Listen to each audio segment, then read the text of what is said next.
కొందరు social media ద్వారా మంచి వెలుగులోకి వచ్చిన వాళ్ళు చాలామంది ఉన్నారు.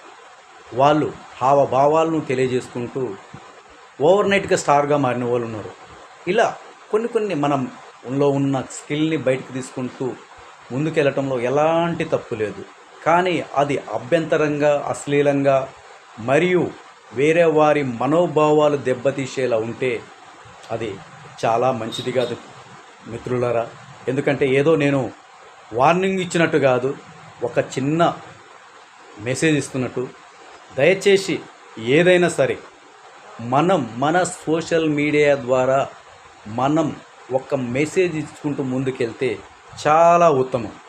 కానీ ప్రాంతాల మధ్య విభేదాలు సృష్టించేలా, మనసుల మధ్య విభేదాలు సృష్టించేలా మనం సోషల్ మీడియా వేదికగా కూర్చొని ఏదో ఒక పోస్టు చేస్తే తర్వాతికి పరిణామాలు మీరు చేసినంత తేలికగా ఉండవు.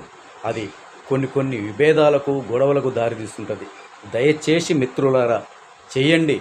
కానీ ఏదైనా మీకు ఇబ్బంది కలిగేది ఉంటే ఆ ఇబ్బంది గురించి గట్టిగా చర్చించండి, గట్టిగా వాదించండి. కానీ అవతలి వారి ఎవరిదైనా కానీ మనోభావాలు దెబ్బలు తినేలా మీరు మాట్లాడకండి. దయచేసి మీరు క్షేమంగా ఉండాలి, అందరూ క్షేమంగా ఉండాలి. ముఖ్యంగా మన భారతదేశ ప్రజలందరూ క్షేమంగా ఉండాలి. జై హింద్.